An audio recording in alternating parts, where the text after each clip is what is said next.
亲生女儿拔掉了我的氧气管，看着我痛苦的死在病床上，眼里却没有丝毫难过，只因为我上一世曾为了赌资，我拿走给招娣治病的救命钱去赌博，结果等我回家时，桂兰已绝望自尽。后来我拼命逆袭成海城首富，却换不回妻子，也消不了女儿招娣对我的恨意，她恨了我一辈子。等我垂垂老矣卧病在床时，亲手拔掉了我的氧气管，死在亲闺女手里，是我陈卫东的报应。意识彻底消失那一秒，耳边突然炸起一声怒吼：“卫东，磨蹭什么呢？3缺1，就等你了！”赵四海粗鲁的喊声像一记重锤，砸碎了无边的黑暗。我猛地睁开眼，身体剧烈颤抖，入眼是漏风的土墙、掉漆的木桌。我躺在硬板床上，手心里汗津津的，死死攥着2张皱巴巴的1元大票。这是招娣的救命钱，我心跳的快要从嗓子眼蹦出来。我重生了，回到了噩梦开始的这一天。卫东，求你了，别去，招娣烧的都没声了。角落里传来苏桂兰虚弱的哀求，她抱着裹在破棉被里的招娣，瑟缩在墙角。招娣的小脸烧得通红，呼吸粗重的像破风箱。桂兰眼里全是死灰般的绝望，她抓着我的衣角，手在抖。前世，我一把推开了她，揣着这2块钱进了赌场。等我输个精光回来，她已经绝望自尽。卫东，磨蹭什么呢？我等的不耐烦了。赵四海那张油腻的脸贴在门缝上，贪婪的目光在屋里乱扫，最后落在桂兰身上。我心中的怒火腾地烧了起来。赵四海，前世就是他设局诱我下水，觊觎我老婆，逼得我家破人亡。我没理桂兰，径直下床，猛地拉开了门。赵四海没防备，往后打了个踉跄，看到我冷得像刀子一样的眼神，他愣了一下，随即嬉皮笑脸的伸手搂我。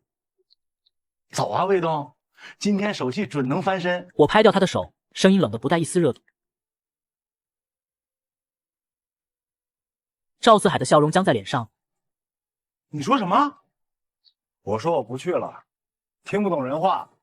我盯着他，一步没退。赵四海的脸瞬间垮了下来，眼神阴狠。陈卫东，你耍老子！你还欠我5000块钱高利贷，今天不走，立滚立，你还落得着好？他往屋里瞄了一眼，压低声音威胁：你要是拿不出钱，我看你老婆长得还行，不如送去厂子里抵，你动她一下试试。我猛地攥住他的领子。赵四海，欠你的钱，3天后我连本带利还清，现在给我滚！赵四海狰狞一笑，反手用力拍着我的脸。陈卫东，长本事了，还敢对我动手？你有种现在就捅死我，否则我就把你那病死鬼闺女扔下楼。他朝屋里阴冷一扫，老子把她送去卖身抵债。我捏紧拳头，气得浑身发抖，但想到家里的女儿和妻子，终究没有动手。赵四海冷地推开我，拍了拍领子，朝地上吐了吐唾沫。5000块，3天后我要见到，少1分，老子先拆房，再把你婆娘拉走抵债。赵四海嚣张地离开。屋里，苏桂兰瘫坐在地。5000块，在这个时代就是个天文数字。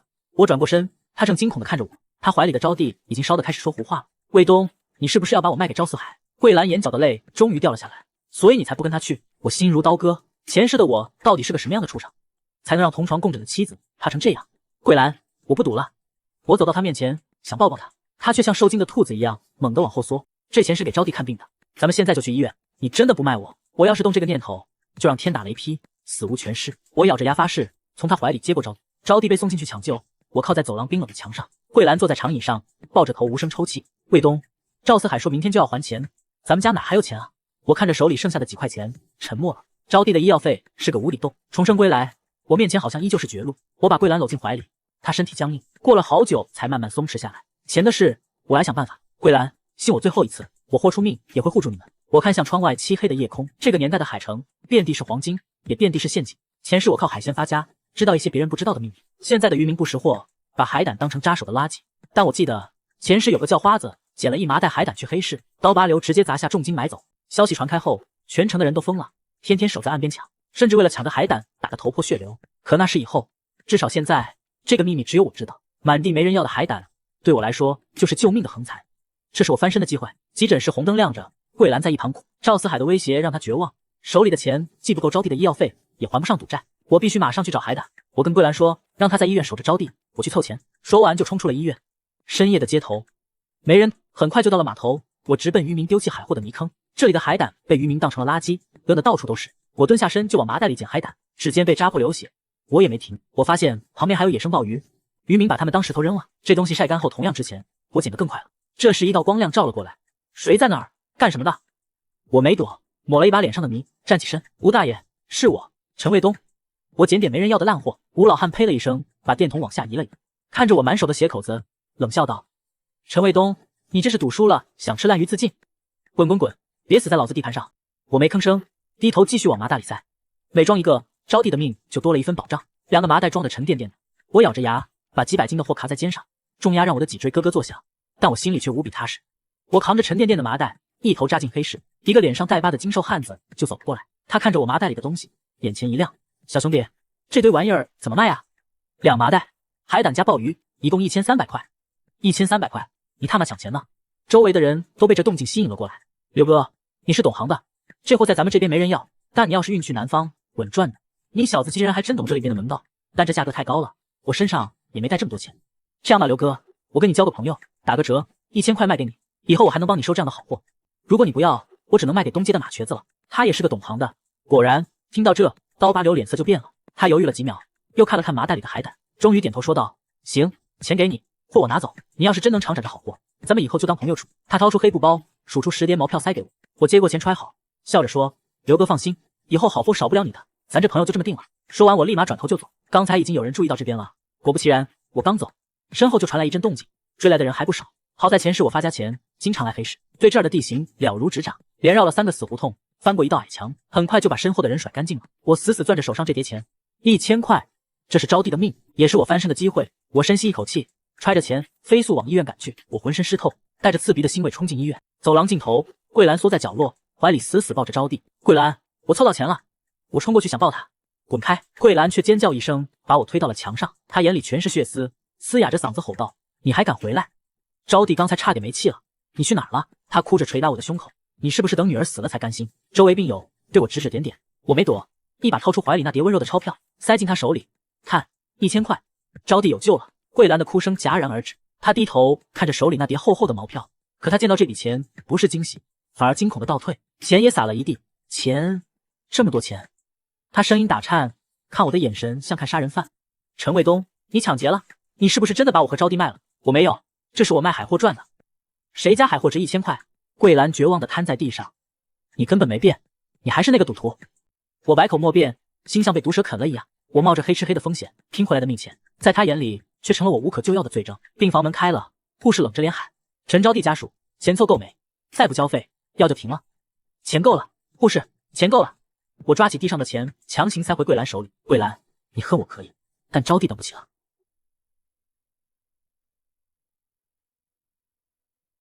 他咬着牙，攥着那叠钱，摇摇晃晃地往收费处跑去。我看着他的背影，心如刀割。但我发誓，这事一定会100倍、1000倍的弥补你。我回到病房，门被砰的一声踹开，赵四海带着马仔闯进来，盯着病床上的招娣冷笑：“陈卫东，你他妈有钱治病，没钱还债！”桂兰脸色煞白，死死护住女儿。赵四海，这是医院，你别乱来。赵四海眼神下流地扫向桂兰：“没钱还，我就把你带走，去码头抵债。什么时候干个5000块，什么时候放人。”说着，他伸手就去拽桂兰。我一把扣住他的手腕，力道像铁钳一样。赵四海疼得龇牙咧嘴，叫嚣着让手下动手。我凑到他耳边，声音冰冷：“赵四海，南郊老盐仓那批私烟，要是让你老大马瘸子知道你私吞了一半，你觉得你还能活过今晚吗？”赵四海瞬间僵住。你怎么知道？我拍了拍他的脸，压低声音：“5000块，7天后一分不少。但你要是再敢动我老婆孩子，我就让那个秘密烂在大街上。马瘸子的手段你最清楚。”赵四海打了个冷颤，眼底全是惊。他死死盯着我，憋了半天，猛地回头吼道：“走，赶紧走！大哥，就这么放过他？别他妈废话！”赵四海头也不回的跑了。病房里静了，桂兰呆呆的看着我：“卫东，你跟他说了什么？他怎么吓成那样？”我握住他的手，轻声说：“抓住了他的死穴，相信我，以后没人敢欺负咱们。”桂兰看向我的眼神里多了一丝从未有过的希望。我知道这只是开始，靠黑市倒卖海货只能解燃眉之急，想彻底翻身，必须走正路做买卖。我要搞钱，用最快的速度赚到5000块，否则赵四海会一直盯着我不放。前世我靠海鲜发家，这一世有以前的记忆，我一定可以做得更顺。租完摊位，手里还剩200多块。可桂兰不信我，她偷偷把家里仅剩的钱藏进袜子里。我这个赌徒只是换了个地方折腾，市场里的摊贩排挤我，顾客听说我是个赌徒，都绕着走。赵四海派来的小弟更是时不时过来捣乱，说我的海鲜都是死鱼烂虾。第一天我一条鱼都没卖出去，第二天依旧如此。我看着那些因为卖不出去而渐渐失去光泽的海鲜，心中充满了不甘。我重生归来，难道连第一步都卖不出去吗？我回头看到不远处，桂兰正偷偷地看着我，她看我的眼神里没有期待，只有望不到头的担忧和绝望。这种不被信任的滋味，比赵四海的刀子还扎心。我盯着那些快死的鱼，脑子里突然跳出一个主意。1985年的海城，还没人见过密室熟烟。到第3天的时候，摊位上的海鲜开始变质。赵四海的小弟又来了，他们指着我的摊位，对来往的顾客大声嚷嚷：“大家快来看，这个赌鬼卖的海鲜都臭了，顾客们纷纷掩鼻而走，看向我的眼神充满了鄙夷和厌恶。我又想到了一个可以延长海鲜存活期的方法。晚上回到家，屋里一片死寂。桂兰坐在床边，见我一身腥臭的进门，她终于崩溃了，压抑着声音哭道：“陈卫东，你除了赌钱还会干什么？把钱留着给孩子治病不好吗？为什么要去做生意？你根本就不会。”桂兰，这只是暂时的，我明天……我上前想解释，明天什么？她猛地站起身，声音凄厉：“你这几天折腾掉了多少钱？那都是孩子的救命钱，你这样折腾只会把这个家越拖越穷。”她死死盯着我，眼里满是死寂的绝望。我当初真是瞎了眼，嫁给了你这个王八蛋。我张了张嘴，想告诉桂兰我已经改变了。看着她那张写满绝望的脸，我喉咙里像塞了铅块。那一夜，我们背对背躺着，屋子里静得吓人，只有桂兰轻微的抽泣声。我和桂兰心中那堵无形的墙好像又变厚了。我睁眼到天亮，脑子里只有一个念头：我一定要成功，一定要弥补前世的遗憾，让桂兰他们过上好日子。桂兰的绝望刺痛了我，也激起了我骨子里的狠劲。我不再坐以待毙，我把兜里仅剩的钱全拿了出来，跑去码头扫货。大鱼大虾我现在买不起了，专门去买那些没人要的尼罗和贝壳。大家都觉得我疯了，这种便宜货买回来能干啥？我一头钻进屋后的地窖，没钱买冰块，我就用前世记下的土办法。我找来几个大陶罐，底下铺满木炭，倒进拔凉的深井水，把海螺放进去后，再盖上厚厚的湿布。这就是我的土冰箱，能让海鲜多活3天。至于那些快死的尼罗，我一个也没扔，直接用老盐锁鲜，倒进烈性白酒和碎浆，做成秘制熟腌。1985年的海城人还没见过这种吃法，但我知道这可是未来的下酒神菜。桂兰看着我整天在地窖里捣鼓，眼神里除了绝望就是疑虑。她不跟我说话，也不来帮忙，偶尔路过地窖口，也只是长长的叹一口气。在她心里，我大概是彻底疯了，正把最后的救命钱往水里扔。赵四海的人见我几天不出摊，以为我被逼得跑路了，连盯梢的也撤了。第3天深夜，我掀开罐子，手电筒的光猛地一照，活了，都还活着。看着那些还在蠕动的螺肉，我激动的手都在抖。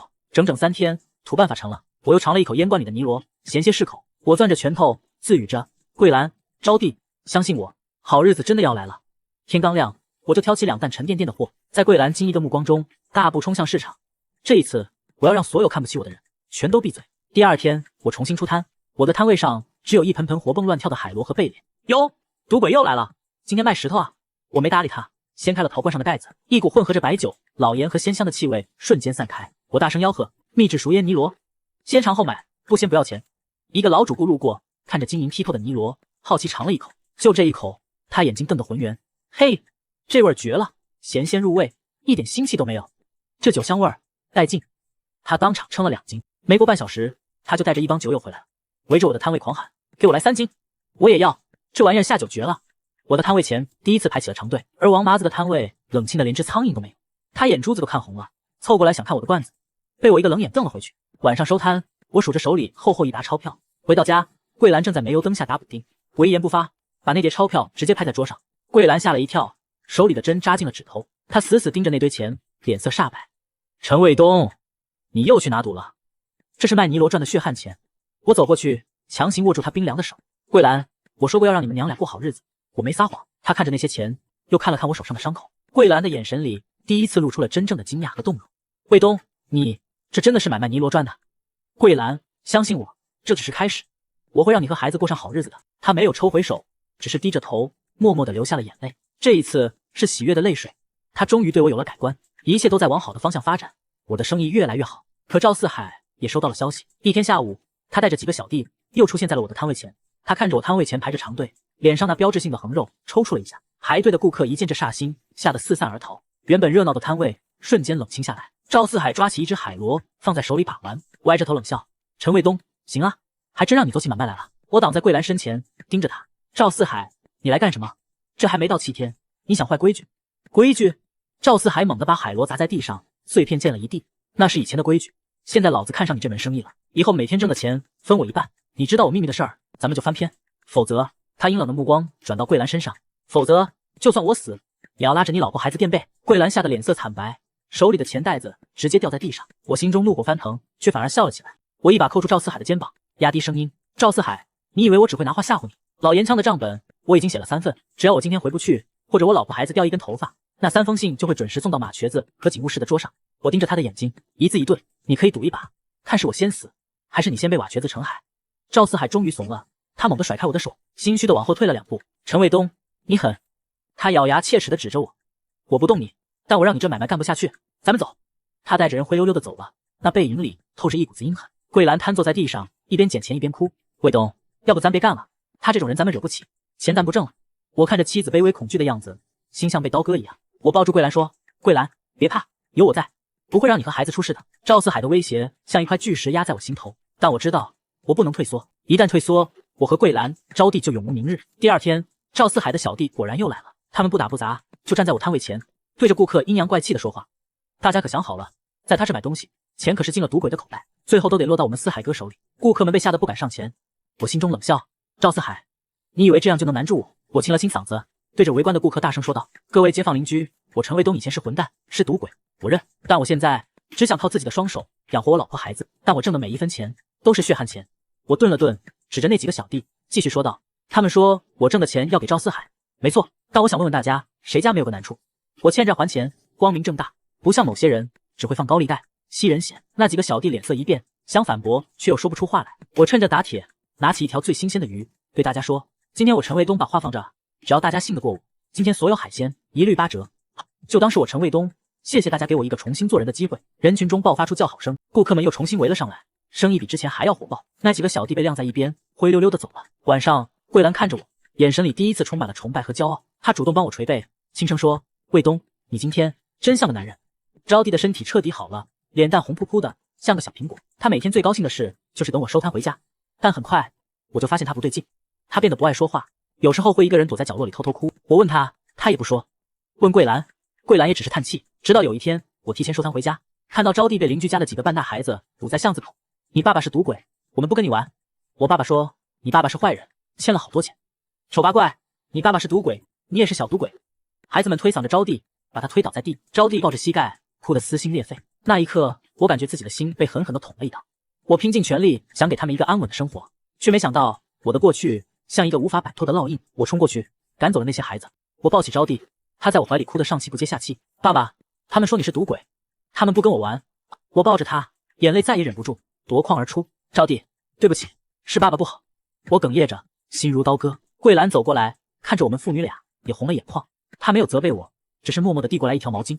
我看着招娣委屈的眼神和桂兰眼中的心疼，我攥紧了拳头。第二天，我去了镇上最好的供销社，买了很多糖果和当时最时髦的铁皮青蛙玩具。我带着招娣找到了昨天欺负她的那几个孩子，他们看到我，吓得想跑，被我叫住了。我蹲下来，把糖果和玩具分给他们，温和地说：小朋友们，昨天的事情，叔叔不怪你们。叔叔以前做错了事，但现在叔叔在努力变好，希望你们以后能和他做朋友，好吗？孩子们看着手里的糖果和玩具，又看了看我，似懂非懂的点了点头。我又找到了那几个孩子的家长，诚恳地向他们道歉。我告诉他们，我正在努力做一个好丈夫，一个好父亲。家长们看着我诚恳的态度，又看了看我身边乖巧的招娣，最终都接受了我的道歉。做完这一切，我带着招娣回家。路上，招娣一直抬头看着我，那双清澈的眼睛里充满了惊讶和一种我从未见过的光芒。回到家，她第一次主动跑过来抱住我的腿，仰着头，用稚嫩的声音说：爸爸，你今天真好。这一声好爸爸，让我瞬间泪流满面。我知道，我离真正的回家又近了一步。招娣在学前班不再被欺负，她每天都开开心心的。她会骄傲地向别人介绍，这是我爸爸，我爸爸是卖大海鲜的。每天晚上，她都会缠着我给她讲故事。我抱着她小小的身体，心中充满了前所未有的满足和幸福。桂兰看着我们父女俩的样子，脸上也总是挂着温柔的笑。她对我的信任也与日俱增，她不再偷偷藏钱，而是主动帮我打理店里的账，把每一分钱都记得清清楚楚。我们的生活终于走上了正轨，我的生意也越来越好。小小的摊位已经满足不了需求，我决定扩大经营，在市场最显眼的位置租下了一个大店面。我还雇了2个手脚麻利的帮工。新店开张那天，鞭炮齐鸣，人山人海。我不仅卖海鲜，还做了一些简单的海鲜熟食，比如盐水虾，最蟹钳，大受欢迎。然而赵四海的阴影始终没有散去，他见我生意越做越大，更加眼红。他开始从我的供货渠道下手。我原本联系好的几个渔民突然都不再给我供货，我一打听才知道是赵四海威胁他们，谁要是敢卖货给我，就砸了他们的渔船。没有了货源，我的新店面临着关门的危机。我站在空荡荡的店里，心中一片冰冷。赵四海，你这是要赶尽杀绝！我的生意越来越红火，有外地的饭店老板专门来我这里进货，我成了海城市场里名副其实的海鲜大王。赵四海彻底坐不住了，他见小打小闹对我没用，便策划了一场更恶毒的阴谋。一天晚上，我的新店面突然起火，整个店面已经被烧成了一片废墟。消防队查明是有人故意纵火，我所有的心血毁于一旦。第二天，镇上开始流传各种谣言，说我为了骗保自己放火烧了店，邻居都开始用怀疑的眼光看我。桂兰彻底崩溃了，她刚刚建立起来的信心瞬间崩塌。陈卫东，你告诉我，这不是真的，他们说的都是假的，对不对？我看着他几近崩溃的模样，心如刀绞。我知道这是赵四海的毒计，他要毁了我的生意，更要毁了我的家。桂兰在我身后哭得几乎晕厥过去。卫东，我们认输吧，我们斗不过他的。他拉着我的手，声音沙哑。我们带着招娣走，离开海城，去一个没人认识我们的地方，好不好？我知道，我们走了，赵四海的魔爪还是会伸过来，逃避解决不了任何问题。桂兰，你看着我，我捧着他满是泪痕的脸，我陈卫东这辈子只输给你和招娣，绝不会输给赵四海那种人渣。我的话没能给他带来安慰，他看着我，眼神里充满了深深的怀疑和恐惧。你拿什么跟他斗？我们现在什么都没有了，你是不是又有什么办法了？是不是又要把我们这个家推进火坑里？他还是不相信我，他认为我能赚到钱是走了什么歪门邪道。我们之间的裂痕在这一刻被撕扯得更大了。我看着他痛苦的脸，第一次感到一种无力感。我能斗得过赵四海，但我该如何才能抚平他心中被我前世亲手种下的伤痕？那几天家里的气氛压抑得让人窒息。桂兰不再跟我说话，她默默地收拾着家里为数不多的东西。招娣也感受到了家里的变化，她变得小心翼翼，不敢大声说话，总是用担忧的眼神看着我们。我不能让这个家就这么散了。一天晚上，我把桂兰拉到身边，看着她的眼睛，郑重地说道：桂兰，我知道你不相信我，我没法告诉你我为什么会变，但我可以向你发誓，我走的每一步都是正当，我所做的一切都是为了你和招娣。我从怀里掏出一本账本，那是我从第一天卖海鲜开始记下的每一笔账，收入支出清清楚楚。你看，这些钱都是我一分一分挣回来的，干干净净。桂兰看着那本写的密密麻麻的账本，眼泪又流了下来。她不是不信这账本，她是不信我这个人能一直走在正道上。卫东，我怕。她终于说出了心里话，我怕现在的一切都是假的，我怕有一天你又会变回原来的样子，我怕我们好不容易有了一点希望，又被你亲手毁掉。我紧紧地抱住她，心中酸涩。我无法将她解释重生的秘密，只能用行动来证明。桂兰，再信我最后一次，如果我再让你失望，不用赵四海动手，我自己了断。桂兰在我怀里，身体颤抖着，最终她没有再推开我。店面被烧，我所有的资金都化为乌有。赵四海以为我已经走投无路，便放松了对我的监视，但这正是我需要的机会。我告诉桂兰，我要暂时离开海城一段时间，她没有再阻止我，只是默默地帮我收拾行李，叮嘱我一定要注意安全。我没有告诉她，我不是去逃难，而是要去开拓新的战场。我带着身上仅剩的一点钱，坐上了去省城的火车。零售店的目标太小，太容易被赵四海针对。我要做的是海产批发，我要成为所有海鲜零售商的上游，我要掌握整个海城的货源。在省城，我利用前世的记忆，找到了几个未来会成为海产大鳄的批发商。那时候，他们还只是初出茅庐的小角色。我用我的专业知识和对市场的精准预判，很快就赢得了他们的信任。我们合伙，从更远的地方，用更低的价格拿到了大批量的优质海鲜。当我带着第一车货回到海城时，整个海鲜市场都轰动了。我的货比市场里任何一家的都新鲜，价格却更便宜。赵四海得知消息时，我已经在海城批发市场站稳了脚跟。他想再用以前的手段来对付我，我已经不再是他能轻易拿捏的小摊贩了。我的批发业务做得风生水起，那些曾经看不起我的同行，现在都得反过来求我给他们供货。赵四海气得暴跳如雷，但又拿我没办法。他想断我的货源，却发现我的货是从省城。他开始从别的方面下手。一天，桂兰去接招娣放学，被赵四海的2个小弟拦住了。他们虽然没动手，但言语轻佻，吓得桂兰和招娣脸色煞白。桂兰回到家，抱着我，浑身都在发抖。卫东，他们跟踪招娣，我心中怒火滔天。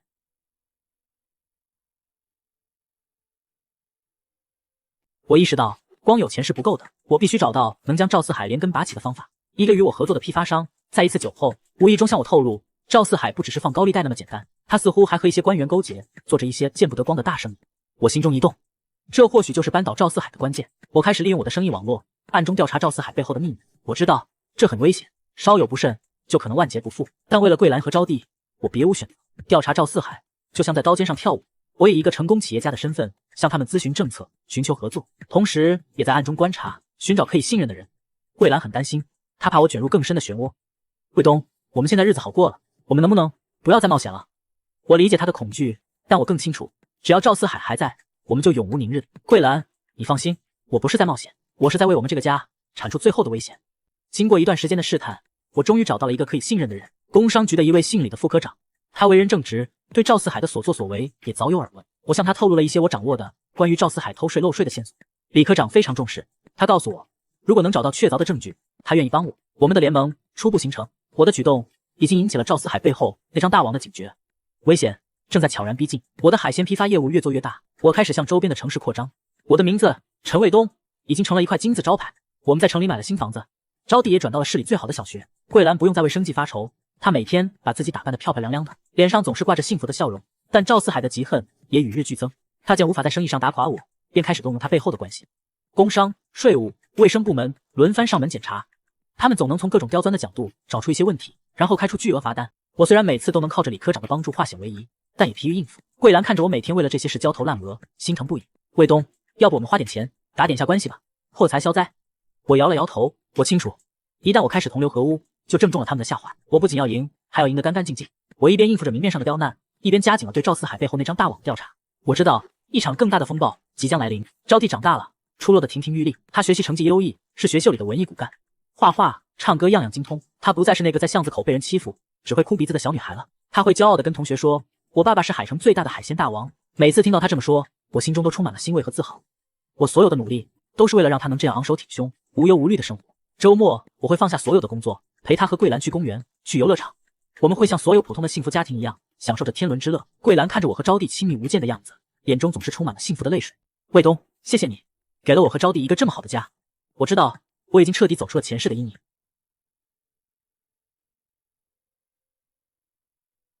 我心中的危机感觉越强烈，因为我知道赵四海和他背后的人就像潜伏在暗处的毒蛇，我必须尽快行动，彻底铲除这个毒瘤。我的调查终于有了突破性的进展。他利用他的高利贷网络控制了一批亡命之徒，暗中从事着走私和贩卖违禁品的勾当，而他的保护伞竟然是市里的一位副局长。这个发现让我震惊不已。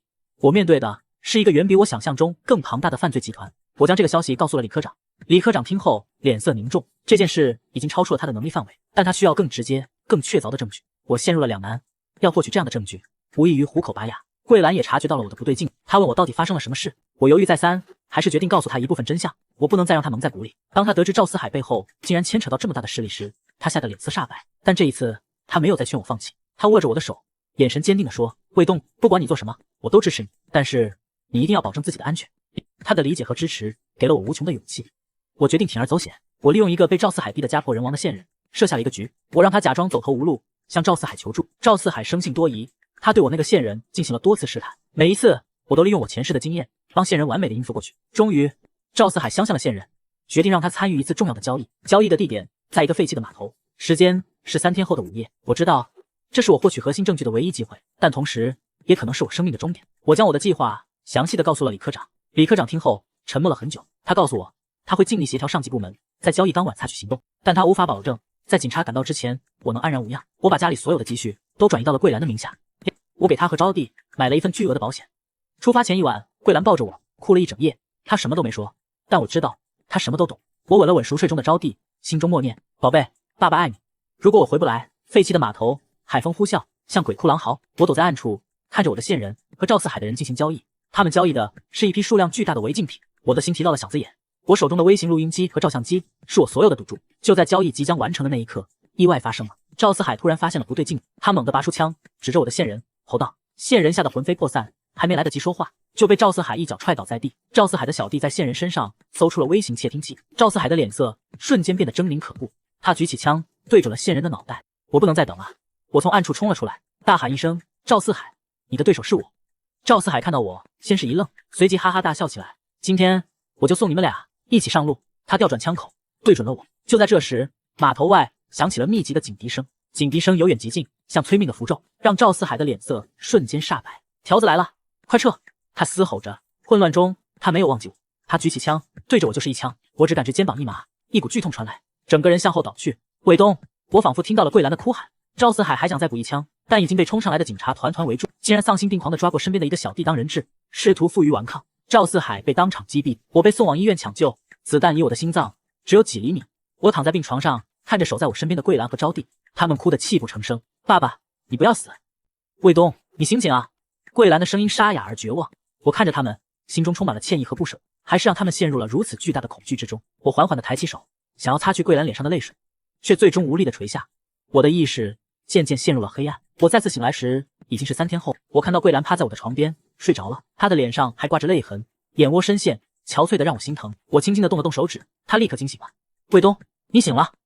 她看到我睁开眼，喜极而泣，紧紧地握住我的手。没死，医生说你命大，子弹取出来了。我转过头，看到招娣也坐在一旁，她看到我醒来，也扑了过来，抱着我，哭着说：爸爸，你吓死我了。我抱着他们，心中充满了劫后余生的庆幸。很快，李科长也来了。赵四海的犯罪集团已经被一网打尽，他的保护伞，那位副局长也已经被双规。我提供的证据起到了决定性的作用，报纸上铺天盖地都是关于这起大案的报道。我陈卫东变成了打掉犯罪集团的英雄，所有的阴霾都散了。我的伤在桂兰和招娣的精心照料下很快就好了。市里给我颁发了见义勇为先进个人的奖状，我成了海城家喻户晓的英雄人物。我烧毁的店面也重新建了起来，比以前更大、更气派。我的海鲜生意更是火爆的一塌糊涂，无数的订单像雪片一样飞来。我成立了东海渔业集团，每一次投资都获得了巨大的成功。短短几年时间，我陈卫东一跃成为了海城首富。我给桂兰买了最漂亮的衣服、最贵重的首饰，我给招娣请了最好的家教，送她去学钢琴、学跳舞。我想把我能给的最好的东西都给他们，以弥补我前世的亏欠。我们搬进了海城最豪华的别墅，出入都有专车接送。桂兰成了人人羡慕的阔太太，招娣成了名副其实的千金小姐。我以为我已经给了他们最好的一切，但有一天，我无意中听到桂兰和招娣的对话，才发现我错了。那天，我刚从一个重要的饭局脱身，带着一身酒气和疲惫回到家。别墅里灯火通明，却安静的有些过分。我正要上楼，却听到招娣房间里传来她和桂兰压抑的对话：“妈，我不想学钢琴了，也不想去参加那个什么晚宴。为什么啊？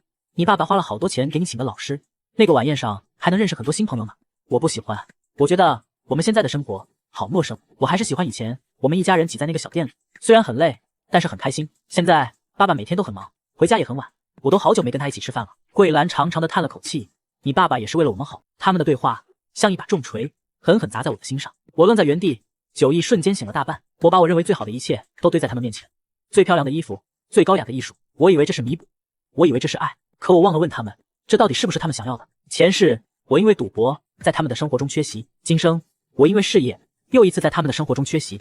我用无尽的物质砌起了一座华丽的牢笼，我以为我给了他们全世界，却唯独没有给他们最重要的。我推开门，看到桂兰和招娣惊讶地抬起头，高大的身躯在女儿面前缓缓蹲下，看着招娣那双清澈却带着失落的眼睛，我的心像被针扎一样痛。招娣，对不起，是爸爸错了。从明天起，爸爸推掉所有的应酬，每天回家陪你和妈妈吃饭，好不好？招娣看着我，眼睛里瞬间蓄满了泪水。她没有说话，只是用力地点了点头，然后扑进我的怀里，放声大哭。桂兰也蹲下来，从身后抱住我们父女俩，眼泪无声地滑落。她看着我，眼神里有欣慰，有感动，也有一丝我能读懂的担忧。她怕这只是我一时兴起的承诺。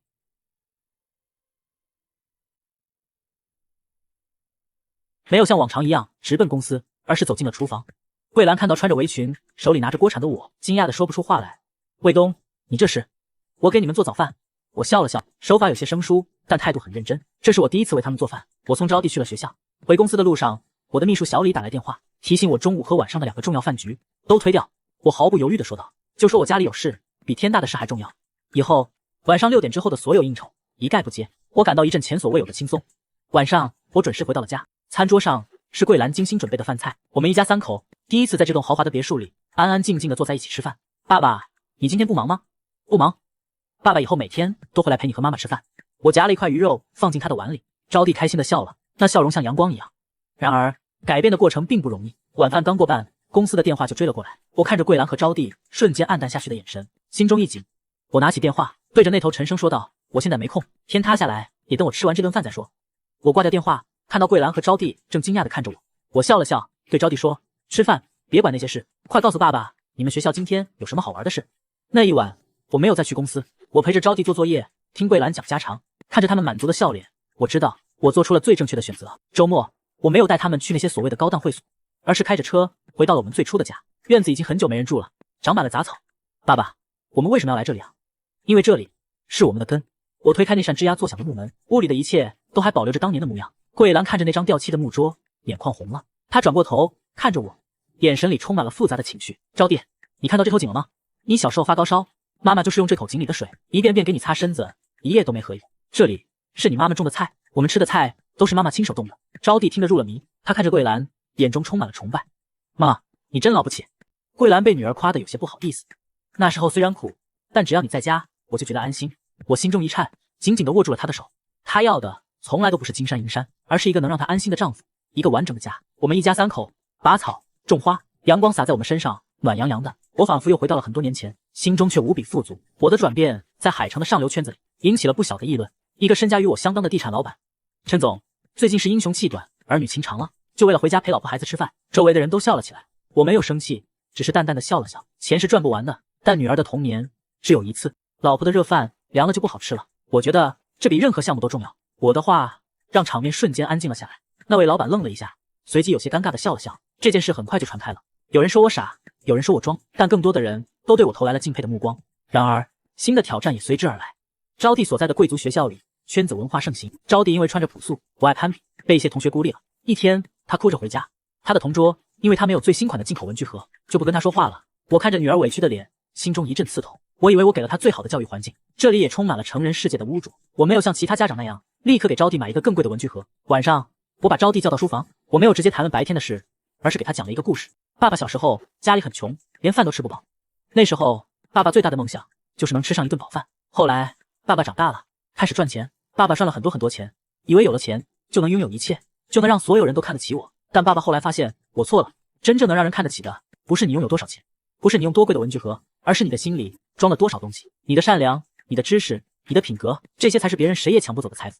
我从书架上拿下一本我亲手制作的相册，里面是我们一家人从贫穷到富裕一路走来的照片，有我们在破旧小屋前的合影，有桂兰在菜地里劳作的身影，有我推着3轮车卖海鲜的狼狈模样，也有我们现在住在别墅里的幸福生活。招娣，你看，我们是从这里走过来的，我们不比任何人差，我们靠自己的双手创造了现在的生活，所以我们不需要用任何昂贵的东西去证明自己。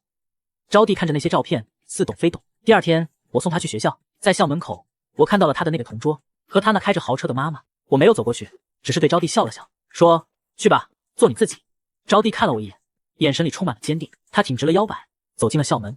时间飞逝，招娣升入了高中。我发现她开始有了一些小秘密，她会偷偷的写日记，接到某个电话时会脸红。桂兰看出了我的担忧，女儿长大了，有自己的心事了。话虽如此，我心里还是有些不是滋味。我无意中看到一个男生送她回家，招娣笑得很开心。我躲在窗帘后面，像个做贼的父亲。晚上吃饭时，我状似无意的问起：“今天送你回家的那个男同学是谁啊？”招娣的脸唰的一下就红了。是我的同班同学。哦，同学啊，我看你们聊得挺开心的嘛。爸，我们就是在讨论题目。看着女儿又羞又急的样子，我忍不住笑了。桂兰在桌子底下悄悄地踢了我一脚。好了好了，爸爸不问了，现在是高中，学习最重要，一定要保护好自己，知道吗？那一刻，我意识到我的女儿真的长大了，我不能再像以前那样把她当成一个小孩子。我需要学习如何做一个青春期女孩的父亲。高3那年，招娣面临着人生的第一次重要选择。我和桂兰都希望她能去学金融或者管理。我偌大的商业帝国总需要一个继承人。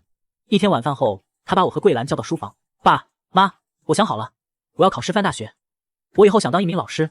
我愣住了，我的女儿竟然想去当一名普通的人民教师。当老师有什么好的？又辛苦又赚不了多少钱。爸，我觉得当老师很好，我喜欢和孩子们在一起。我觉得教书育人是一件很有意义的事。有意义？能比得上管理一个上万人的集团有意义吗？卫东，桂兰拉了拉我的衣角，示意我不要这么说。爸，我知道你是为我好，但是我不想活在你的光环下，我想靠我自己的努力去实现我自己的价值，就像你当年靠卖海鲜一步步走到今天一样。他的话让我瞬间哑口无言。我看着他那张和我年轻时一样倔强的脸，心中百感交集。我拼尽全力为他铺好了一条金光大道，他却选择了一条最普通最平凡的路。我沉默了很久，最终我叹了口气，说：“好，只要是你选择的路，爸爸都支持你。”我终于明白，真正的爱不是为他安排好一切，而是尊重他的选择，让他去过他自己想要的人生。招娣如愿以偿地考上了省城最好的师范大学。送他去学校那天，火车站人山人海，我提着大包小包，桂兰跟在后面，不停地叮嘱着招娣，在学校要好好吃饭，别为了减肥饿着自己。招娣笑着一一答应。临上车前，她抱着我们，眼圈红了。爸妈，我会想你们的。看着火车缓缓开动，招娣在车窗里不停地向我们挥手。桂兰再也忍不住，靠在我的肩膀上，哭成了泪人。送走了女儿，家里一下子冷清了下来。我和桂兰又回到了2人世界。我把公司的大部分事务都交给了职业经理人。我们去了浪漫的巴黎，在埃菲尔铁塔下接吻。我们去了宁静的京都，在古老的寺庙里祈福。我们去了热情的夏威夷，在阳光沙滩上漫步。我用相机记录下桂兰的每一个笑容。照片上，她风采依旧，岁月仿佛没有在她身上留下太多痕迹。我们弥补了年轻时所有的遗憾。我们不再谈论过去，只珍惜眼前的每一天。我们知道，我们生命中最美好的时光才刚刚开始。大学4年一晃而过，招娣以优异的成绩毕业了。很多知名的企业都向她伸出了橄榄枝，甚至包括我公司旗下的教育集团。但我知道，她的心不在这里。她最终选择回到海城，在一所普通的小学当了一名语文老师。上班第一天，我开车送她去学校。那是一所很普通的公立小学，校舍有些陈旧，操场也不大。招娣真的决定了，在这里，你的工资可能还不够你买个包。爸，我想要的不是包。她笑着，眼神清澈而坚定。我站在这里，看着这些可爱的孩子，我觉得我的心是满的。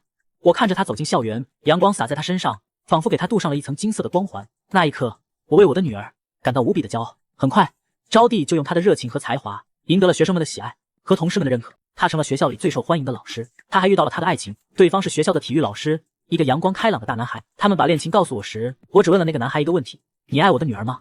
你会一辈子对他好吗？那个男孩看着我，郑重的点了点头。叔叔，我爱招娣，我会用我的一生去爱她，保护她。招娣的婚礼办得简单而温馨，来的都是我们的亲人和他学校的同事朋友。婚礼上，我亲手将招娣的手交到了女婿小王的手中。我看着眼前这个即将为人妻的女儿，心中感慨万千。我清了清嗓子，拿起话筒说道：“今天是我女儿招娣大喜的日子，看着她穿着婚纱这么漂亮，我这个当爸爸的心里有高兴，也有不少。我这辈子做过很多错事，也走过很多弯路。我曾经是一个不合格的丈夫，一个不合格的父亲。我亏欠我的妻子，亏欠我的女儿，太多太多。”我转过头看着台下眼眶已经湿润的桂兰和招娣，是他们用他们的爱和包容给了我一次重新做人的机会，是他们让我明白了一个男人最大的成功不是拥有多少财富，而是能给自己的家人一个温暖幸福的家。今天我把我的掌上明珠，我生命中最宝贵的财富交给你了。我不求你给他多富裕的生活，我只希望你能像我一样用心去爱他，去珍惜他，一辈子都不要让他受委屈。说完，我深深的鞠了一躬，台下响起了雷鸣般的掌声。我看到桂兰和招娣都已经哭成了泪人。我知道，从今天起，我的女儿将开始她自己全新的人生，而我也终于可以卸下所有的重担，安心的做一个普通的父亲，普通的外公啊。婚后，招娣和小王的生活过得平凡而幸福，他们依然在学校里教书，拿着不高的工资，却乐在其中。不久，他们有了自己的孩子，我的小外孙虎头虎脑，非常可爱。我和桂兰也正式开始了我们的退休生活。我们把公司彻底交给了招娣的丈夫小王打理，他虽然年轻，但很有商业头脑，为人也正直。我们则搬回了海城城郊，那个我们最初的家。我在院子里开辟了一块菜地，种上了桂兰最爱吃的蔬菜。桂兰则在院子里养了很多花。每天我们一起侍弄花草，一起去海边散步，一起给小外孙讲故事。日子过得平淡如水，却又充满了温馨和幸福。有时候我会一个人坐在院子里，回想起我这跌宕起伏的一生，如果没有重生，我现在会在哪里？带着无尽的悔恨和遗憾。而桂兰和招娣又会经历怎样的苦难？我不敢想，我只能庆幸上天给了我一次重新来过的机会，让我有机会去弥补我的过错，去守护我的爱人，去赢得一个不一样的人生。我的身体一天不如一天，我知道我的时间不多了。我躺在病床上，看着窗外金色的夕阳，心中一片宁静。桂兰握着我的手，她的手不再像年轻时那么光滑，布满了皱纹，但却依然温暖。招娣和我的小外孙也守在我的身边，小外孙趴在我的床边，用稚嫩的声音给我念着故事书。我看着他们，脸上都挂着平静而温柔的笑容。我的一生充满了波折和传奇，我曾跌入谷底，也曾站上巅峰，我曾被人唾弃，也曾受人敬仰，但对我来说，最重要、最珍贵的，始终是我的家人。我缓缓地闭上眼，感觉自己的生命在一点一点的流逝，但这一次，我没有恐惧，没有遗憾，我仿佛又回到了那个夜晚。我抱着高烧的招娣，拉着桂兰的手，冲出那个破旧的小屋。我知道，从那一刻起，我的人生就已经被改写。我仿佛又看到了手术室里招娣拔掉我氧气管时那冰冷的眼神，但那眼神在我的记忆中已经渐渐模糊，取而代之的是她此刻充满爱和不舍的泪眼。所有的恨都已经被爱抚平，所有的遗憾都已经被幸福填满。我陈卫东这一生值了。